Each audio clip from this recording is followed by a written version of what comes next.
Assalamu alaikum dear students. The topic that will be discussed now is DNA fingerprinting. DNA fingerprinting. DNA is the material. DNA is the substance below from which the genes are made. These DNA having a structure, their intron pieces, they have analogy to the fingerprints. Thus, they are just like these fingerprints are used as a mark of identification.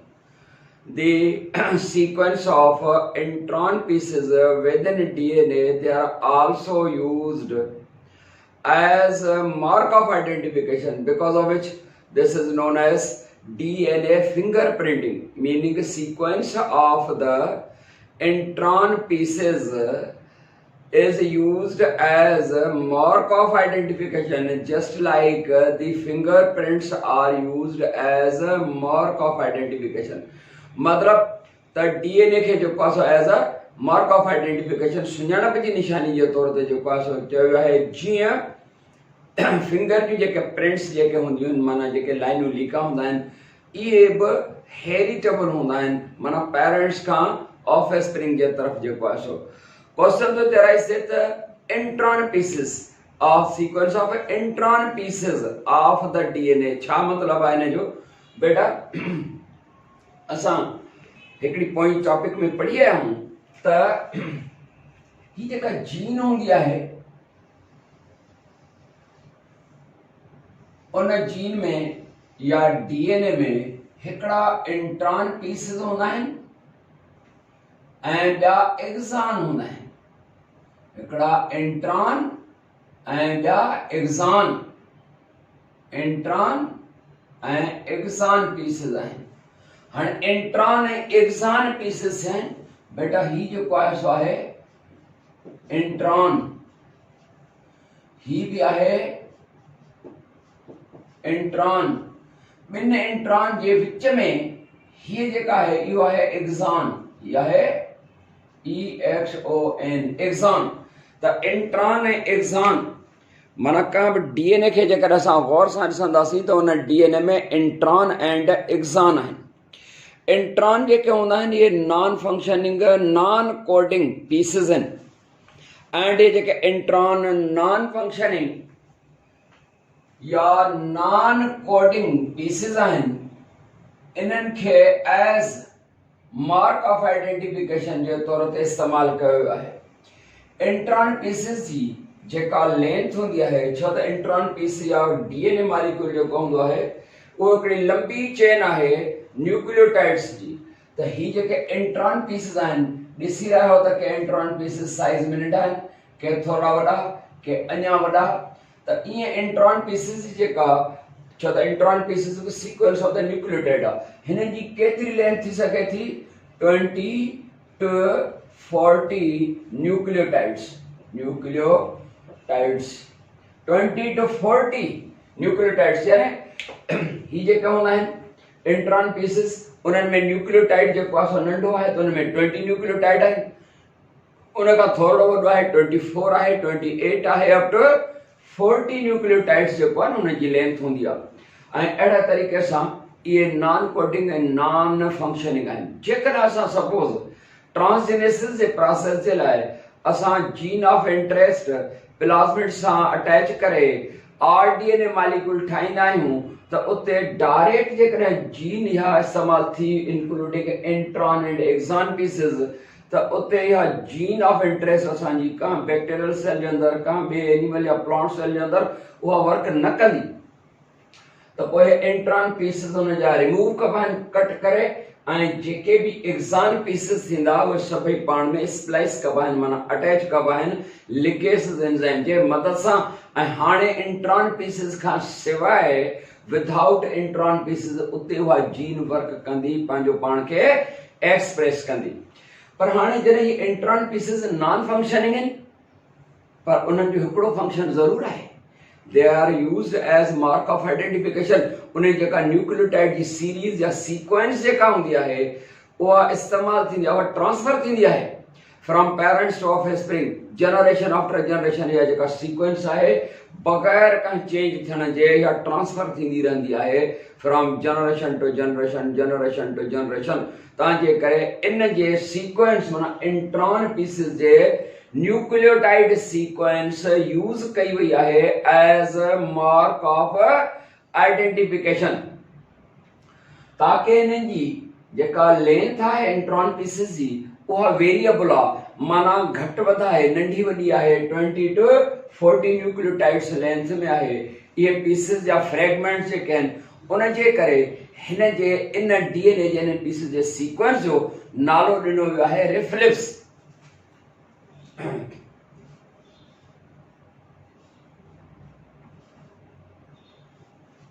रिफ्लिप्स A C जमो जे करे RFLPS रिफ्लिप्स pronounce ईअं कबो।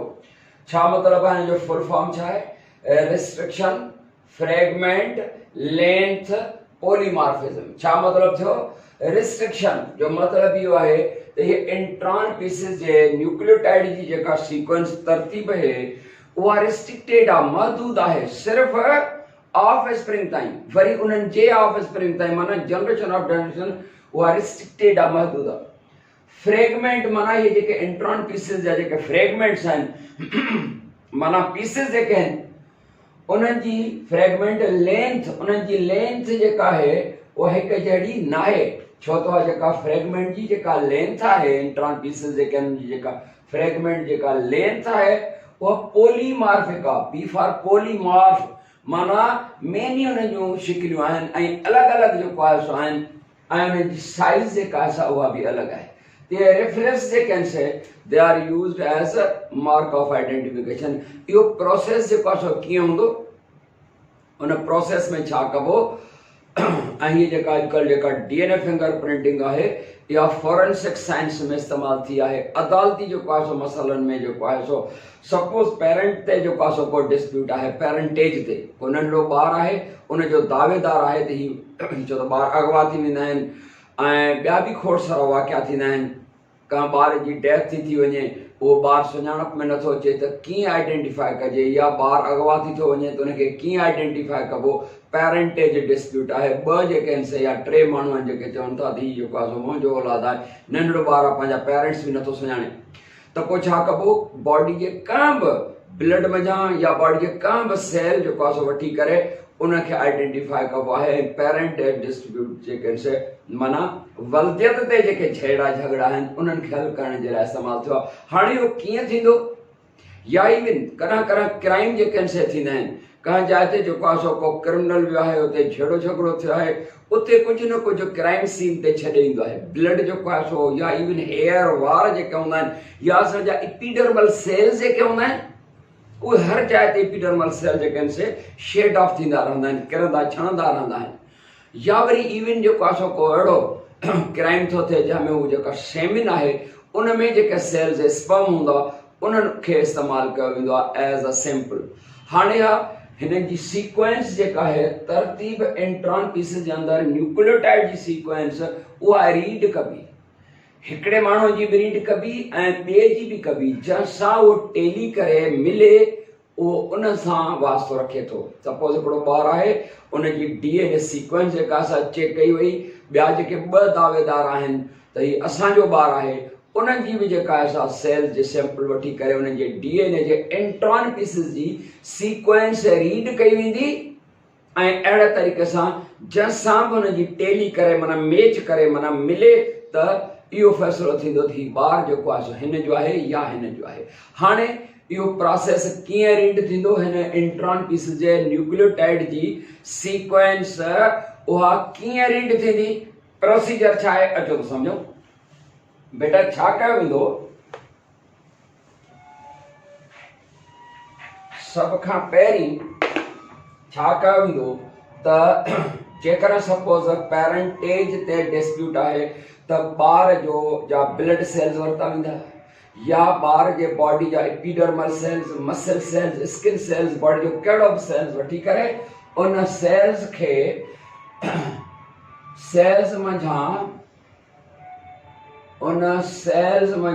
DNA isolate कबा उन sales मां DNA isolate कबो आहे। DNA isolate है, सपोज बॉडी जो सेल है, इन सेल मां डीएनए आइसोलेट कबो आहे। उहा जेका आइसोलेशन डीएनए जी कीअं हूंदी आहे, वो isolation with the use of endonuclease enzyme. पाण पढ़ी आऊं त एंडोन्यूक्लियस एंजाइम वटि वॾियूं सलाहियतूं आहिनि। असांजी डीएनए जेको आहे सो इन सेल मां डीएनए आइसोलेट कयो। इन जे आइसोलेशन खां बाद इन डीएनए खे पीसिस में कट कबो। छा जे मदद सां कट कबो? एंडोन्यूक्लियस एंजाइम जे मदद सां कट कबो। And your DNA pieces, they are now put into a U-shaped glass tube. U-shaped हिकिड़ी glass tube आहे, उन में अंदर दाख़िल कंदासीं। उते हिकिड़ी ऑलरेडी लिक्विड मीडियम जेको आहे सो आहे, सपोज हिन लेवल ताईं फिल थियल आहे।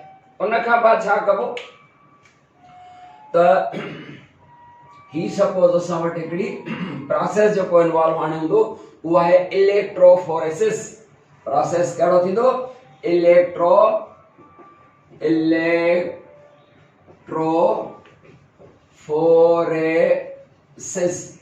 Electrophoresis is a process of separation of positively and negatively charged pieces. उनखे अलग कबो, माना ही सेपरेटिंग प्रोसेस आहे। उन में छा कबो? ही सपोज जेका आहे सा बैटरी आहे, इन बैटरी जा ही टर्मिनल्स आहिनि, हिकिड़ो प्लस वारो माना पॉजिटिवली वारो, ॿियो जेको आहे सो नेगेटिवली वारो। हिकिड़ो पॉजिटिवली वारो, ॿियो नेगेटिवली वारो। हिन में जेको आहे सो एनोड ऐं कैथोड जेको आहे सो पास कबो आहे। एनोड ऐं कैथोड ते पॉजिटिव ऐं नेगेटिव चार्जिस हूंदियूं आहिनि। हिते हुन जे अंदरि असां जेको आहे सो सपोज हिन पासे ॾांहुं एनोड पास कयो आहे, हीअं असां हिनखे अटैच करे छॾियो आहे। हेॾां कैथोड जेको आहे सो आहे उहो हिन फ्लूइड में, एंड हिन सां हिते हीअं। ऐं हिन लिक्विड मीडियम में U shaped tube liquid medium DNA isolate कया विया। जंहिं बि माण्हू जो सेल जा सैंपल वरिता हुन जा डीएनए आइसोलेट करे डीएनए खे कट कयो वियो एंडोन्यूक्लियस एंजाइम जे मदद सां। इहे जेके डीएनए पीसेस आहिनि, they are now put into the liquid medium. Anode and cathode, they are also put into the liquid medium, and हेॾा अटैच बैटरीस आहे, हेॾा बटन ऑन कंदासीं। पॉजिटिवली ऐं नेगेटिवली चार्ज जेके हूंदा, पॉजिटिवली चार्ज पीसेस नेगेटिवली ऐं negatively वारा जेको आहे सो पॉजिटिवली सां। ऐं अहिड़े तरीक़े सां इलेक्ट्रोफोरेसिस प्रोसेस वटां गुज़ारींदे हाणे छा कबो? इहे जेके आहिनि से पीसेस ॿाहिरि कढिबा ऐं उन्हनि खे हिकिड़ो पेपर हूंदो आहे, स्पेशल पेपर।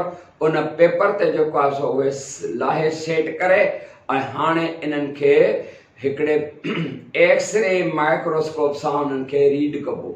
हिन इंट्रॉन पीसेस जा न्यूक्लियोटाइड्स जेके आहिनि से उहे रीड कबा। सिर्फ़ जेके कट करे हिन में अंदरि दाख़िल कया विया पीसेस, उहे सिर्फ़ इंट्रॉन पीसेस दाख़िल कया विया। इहा ॻाल्हि यादि रहे। असां जेकॾहिं न इलेक्ट्रोफोरेसिस प्रोसेस वटां था गुज़ारियूं ऐं हिन यू शेप्ड ट्यूब में लिक्विड मीडियम में जेके पीसेस डीएनए पीसेस दाख़िल कंदासीं, उहे कहिड़ा पीसेस दाख़िल कंदासीं? Intron pieces. ऐं उन्हनि इंट्रॉन पीसेस जी हिकिड़े पेपर ते जेको आहे असां ऐं उन एक्सरे माइक्रोस्कोप जे मदद सां उहे sequence of the nucleotides with in intron pieces of the DNA उन्हनि खे रीड कबो। छा जे मदद सां? एक्सरे माइक्रोस्कोप जे मदद सां। हिकिड़े माण्हूअ जो बि, उन खां पोइ ॿियो माण्हू जेको आहे, जेको दावेदार आहे जी ॿार मुंहिंजो आहे, उन जो बि सैंपल साॻे प्रोसेस इलेक्ट्रोफोरेसिस वटां गुज़ारे उन जे इंट्रॉन पीसेस जी सीक्वेंस न्यूक्लियोटाइड जी रीड कई वेंदी, जंहिंसां मैच कंदी ॿार उन जो आहे। या जेकॾहिं को क्राइम सीन थियो आहे उन जे ब्लड जा सैंपल ऐं उन जा माण्हू ते शक आहे उन जा, ऐं जेको डीएनए आहे माना ब्लड जेको छॾे वियो आहे क्राइम सीन ते, ऐं हेॾां उहो माण्हू जंहिं ते असांखे डाउट आहे उन जा, ऐं हेॾा जेको क्राइम सीन ते ब्लड आहे उन्हनि जा जेकॾहिं मैच थियनि था त इहो ॾोही इहो आहे, क्रिमिनल उहो आहे, ऐं उनखे जेका असां सज़ा मिलंदी। बहरहाल त हीउ जेको डीएनए फिंगर प्रिंटिंग आहे What DNA fingerprinting is a modern technology which is used, the intron pieces, their sequence of the nucleotides is used as a mark of identification, just like the fingerprints are used as a mark of identification. मतलब ये थियो the DNA molecule जो कहन intron pieces उन्हें DNA fingerprints ना analogy है माना the DNA intron pieces, the sequence of their nucleotides have analogy to the fingerprints. Analogy आहे मतलब वर्क या फंक्शन सागो आहे, कंपोजिशन डिफरेंट भली हुजे पर वर्क सागो आहे. कहिड़ो वर्क आहे? फिंगरप्रिंट्स खे एज मार्क ऑफ आइडेंटिफिकेशन है. अहिड़े तरीक़े सां डीएनए जे इंट्रॉन पीसिस जे न्यूक्लियोटाइड सीक्वेंस पर mark of identification same work. बेटा हिते ख़त्म था कयूं, वरी इंशाल्लाह नई टॉपिक सां मिलंदासीं. तेसीं ताईं इजाज़त. अस्सलाम वालेकुम वरहमतुल्लाह.